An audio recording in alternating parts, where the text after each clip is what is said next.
মৰমৰ ছাত্ৰ-ছাত্ৰীসকল আমাৰ পঢ়ালি নামৰ এই ইউটিউব চেনেলটোলৈকে তোমালোক সকলোকে স্বাগতম জনাইছো। এই ভিডিঅ'টোত তোমালোকৰ পৰিৱেশ কিতাপখনৰ অসমৰ প্ৰাকৃতিক সম্পদ নামৰ পাঠ যেটো 11 নম্বৰ অধ্যায় হেইটোৰ প্ৰশ্ন উত্তৰ আলোচনা কৰিম। গতিকে তোমালোকে ভিডিঅ'টো শেষলৈকে চাবা। যদি ভাল পোৱা তেন্তে লাইক কৰিবা, কমেন্ট কৰিবা, লগৰ বন্ধু-বান্ধৱীলৈকে শ্বেয়াৰ কৰিবা আৰু যদিহে চেনেলটো সাবস্ক্ৰাইব কৰা নাই তেন্তে এতিয়াই সাবস্ক্ৰাইব কৰি বেল আইকনটো দবাই ৰাখিবা। বলাচোন এতিয়া আমি প্ৰশ্ন উত্তৰসমূহ আলোচনা কৰো আহা। ইয়াত তোমালোকক অনুশীলনী দিয়া আছে। উত্তৰ লিখাৰ যেটো ক নম্বৰ প্ৰশ্ন হেতু হৈছে যে প্ৰাকৃতিক সম্পদ কাক বোলে। উত্তৰটোত তোমালোকে লিখিবা যে প্ৰকৃতিৰ পৰা পোৱা যেনে বায়ু, পানী, মাটি, খনিজ পদাৰ্থ, অৰণ্য, বন্যপ্ৰাণী আদি সকলোবোৰ সম্পদকে প্ৰাকৃতিক সম্পদ বোলে। এনেদৰে তোমালোকে লিখি লবা, ঠিক আছে। তাৰ পিছত খ নম্বৰ প্ৰশ্নটো হৈছে খনিজ সম্পদ কাক বোলে। উত্তৰটো লিখিবা ভূগৰ্ভত পোৱা সম্পদসমূহকে খনিজ সম্পদ বোলে, ঠিক আছে। তাৰ পিছৰটো হৈছে গ নম্বৰটো অসমৰ প্ৰধান খনিজ সম্পদসমূহ কি কি। উত্তৰটো হ'ব অসমৰ প্ৰধান খনিজ সম্পদসমূহ হৈছে খাৰুৱা তেল, প্ৰাকৃতিক গেছ, কয়লা, চূণশিল আদি। তাৰ পিছৰটো হৈছে যে অসমক কিয় পনীয়া সোণৰ ৰাজ্য বুলি কোৱা হয়। উত্তৰটোত চাবা খাৰুৱা তেলৰ ক্ষেত্ৰত অসম এখন চহকী ৰাজ্য, সেয়েহে অসমক পনীয়া সোণৰ ৰাজ্য বোলা হয়। তাৰ পিছৰ যেটো প্ৰশ্ন 9 নম্বৰ প্ৰশ্ন হেতু জলজ সম্পদ কি। উত্তৰটোত লিখিবা পানীত থকা উদ্ভিদ আৰু প্ৰাণীসমূহক জলজ সম্পদ বোলে, ঠিক আছে। পানীত থকা উদ্ভিদ আৰু প্ৰাণীসমূহক জলজ সম্পদ বোলে, এনেদৰে লিখি দিবা।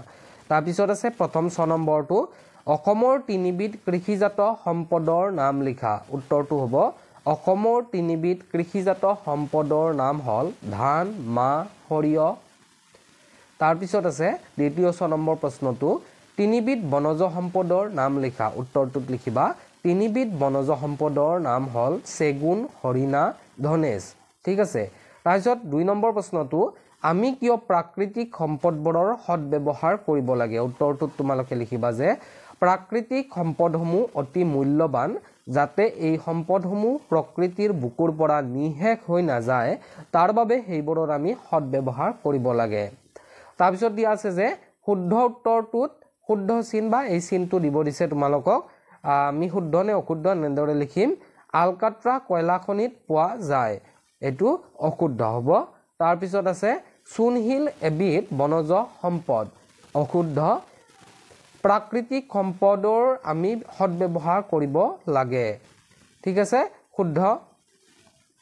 অসমৰ কাৰ্বি আংলং জিলাত খাৰুৱা তেল প্ৰচুৰ পৰিমাণে পোৱা যায়, অশুদ্ধ। ভূগৰ্ভত পোৱা খাৰুৱা তেল পোনে পোনে ব্যৱহাৰৰ বাবে উপযোগী, ঠিক আছে, এইটো হ'ব তোমালোকে অশুদ্ধ। এতিয়া 4 নম্বৰটো ক অংশৰ লগত খ অংশ মিলোৱা। মই তোমালোকক উত্তৰটো কৰি দিছো, তোমালোকে এনেদৰে মিলাই বহিত ধুনীয়াকে লিখি লবা।